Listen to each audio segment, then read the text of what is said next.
Oke, kembali ke jurnalnya. Gimana sih jurnal terkait kas dan setara kas? Itu kalau misalnya karena atas kepemilikan investasi jangka pendek kurang dari 3 bulan, itu kita tinggal ngejurnalnya surat berharga BLU ataupun setara kas lainnya di BLU itu pada kas dan bank BLU. Nah, selanjutnya kalau misalnya nih, biasanya kan sebenarnya surplus di BLU itu nggak perlu di-store ke kas negara.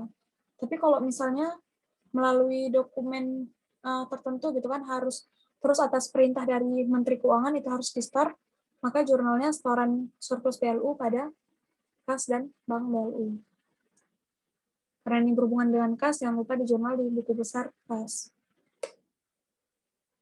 Terus kas lainnya di BLU, kalau misalnya terkait dengan kas lainnya di BLU itu biasanya berhubungan dengan utang kepada pihak lain, pihak ketiga, utang PFK ataupun utang pajak bendahara pengeluaran yang belum di store. Ini sama kayak di Satker biasa. Terus kalau misalnya jurnal reklasifikasi kas dan bank BLU, itu misalnya kita tuh kita mau investasi jangka pendek untuk memperoleh instrumen jangka 3 bulan sampai dengan 12 bulan. Maka kita nyatatnya deposito apa gitu kan untuk yang kita investasiin ataupun investasi lainnya pada kas dan bank BLU. Terus misalnya uang yang kita investasiin itu adalah pakai dana yang belum digulirkan gitu. Jadi biasanya kayak LPDP itu ada dana-dana yang dana bergulir dari pemerintah pusat, tapi dana itu belum kita gulirkan. Nah, misalnya kita mau investasiin, itu bisa tuh nanti jurnalnya deposito yang mau kita investasiin apapun investasi lainnya pada dana yang belum digulirkan. Terus kalau pakai investasinya pakai kas yang dibatasi penggunaannya, berarti deposito atau investasi lainnya ini pada kas yang dibatasi penggunaannya. Terus kalau misalnya dari hasil investasi jangka pendek tadi, gitu kan, kita dapat hasil gitu, dapat bunga, itu bisa langsung kita catat aja kas dan bank BLU pada pendapatan-pendapatannya.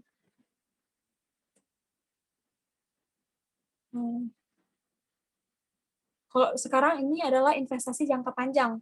Kalau investasi jangka panjang ya tinggal ditulis juga investasi apa gitu kan pada kas dan bank BLU. Bedanya kalau misalnya investasi jangka panjang, nah investasi jangka panjang ini kita bakal gunain akun pengeluaran pembiayaan gitu teman-teman. Kalau udah jangka panjang itu harus kita buat di buku besar kasnya itu adalah pengeluaran pembiayaan. Kalau misalnya jangka pendek tadi tengok nih ya, kalau misalnya jangka pendek itu kan buku besar kasnya nggak perlu ya, buku besarnya nggak perlu. Kalau misalnya kas dan setara kas juga di buku besar nggak perlu gitu. Nah sedangkan kalau investasi jangka panjang itu tuh di buku besar kas harus dicatat sebagai pengeluaran pembiayaan gitu teman-teman. Sedangkan kalau misalnya kita investasi dengan dana sal, kalau misalnya kita tarik dana saldo anggaran lebih itu, kita harus nyatat sebagai waktu kita nariknya, kita catatnya berarti penggunaan sal BLU pada penerimaan pembiayaan. Ini adalah saldo di buku besar kas. Dan kalau misalnya terkait sal, itu nggak ada jurnal akrualnya. Ini juga udah dipelajari di semester lalu. Nah, kalau misalnya nanti setelah kita investasi dapat uang, dapat hasil gitu kan, nah pendapatan itu boleh langsung kita akui.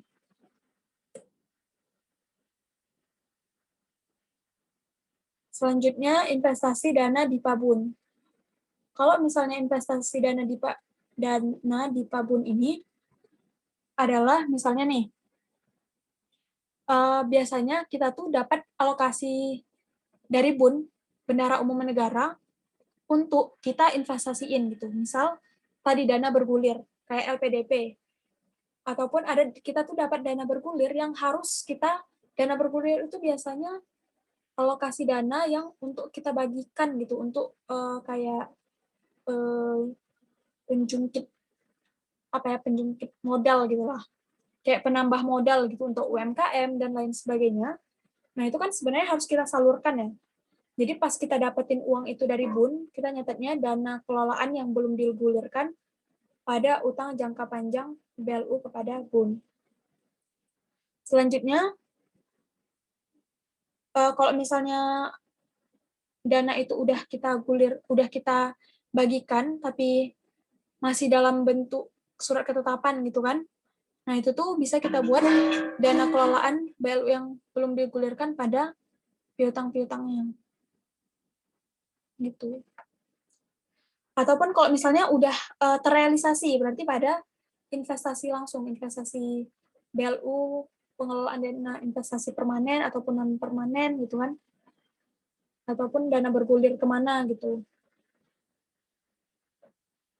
Nah selanjutnya terkait dengan kebijakan konsolidasian laporan keuangan BLU untuk penyusunan LKKL. Jadi teman-teman ketika laporan keuangan BLU ini akan dikonsolidasikan, itu kan nanti ada transaksi-transaksi yang harus dieliminasi gitu. Kayak dulu waktu kita belajar terkait dengan apa ya dulu? Waktu semester lalu itu kita kayaknya ada belajar terkait eliminasi juga gitu. Aku juga terlupa, tapi pokoknya itu ada apa namanya itu ada yang jurnal-jurnal yang dia hapus kalau misalnya kita mau mengkonsolidasikan. Nah, itu pernah kita belajar tuh di semester lalu. Nah, di sini juga kita ulang lagi terkait apa-apa aja transaksi yang harus dieliminasi. Kalau misalnya si BLU ini mau laporan keuangan BLU ini akan dikonsolidasi ke atasannya, ke LK kementerian atau lembaga di atasnya. Gitu. Jadi ada sekitar 5. Jadi jurnal eliminasi itu yang perlu kita eliminasi adalah jurnal-jurnal yang pada buku besar akrual atas pendapatan alokasi APBN nih. Jurnal ini tuh adalah jurnal-jurnal yang ada tadi di korolari, teman-teman. Jadi jurnal-jurnal korolari tadi harus kita eliminasi gitu. Oke. Terus ini juga sama, waktu di Parupiah Murni tadi kan ada korolari. Kalau misalnya yang ini pas realisasi belanja, kalau ini pas kita dapat pendapatan PNBP umum. Itu tadi ada jurnal korolari juga. Nah, ke jurnal korolari ini harus dieliminasi. Selanjutnya, transaksi yang harus dieliminasi adalah transaksi-transaksi yang atas pendapatan layanan dari belanja entitas pemerintah pusat dalam satu kementerian negara atau lembaga yang telah disahkan.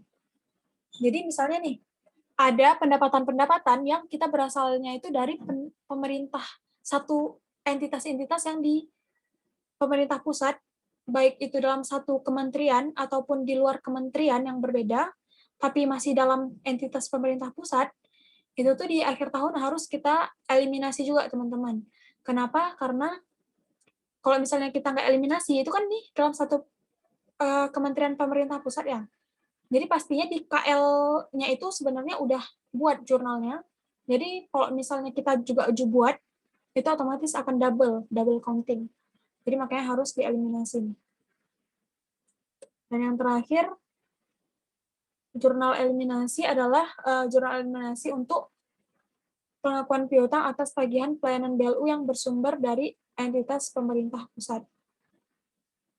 Nah, pokoknya yang berhubungan dengan pemerintah pusat sebenarnya itu tuh yang kelima-lima ini adalah berhubungan dengan pemerintah pusat, makanya harus dieliminasi. Kayak ini kan nih alokasi APBN.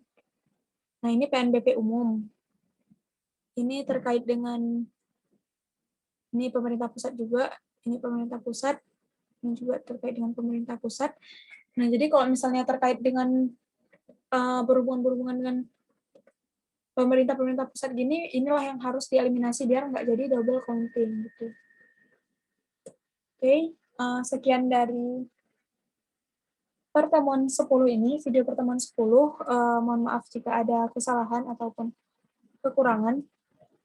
Kalau misalnya teman-teman ada mau kasih masukan, ataupun apapun itu, mungkin mau kasih saran dan lain sebagainya, itu teman-teman bisa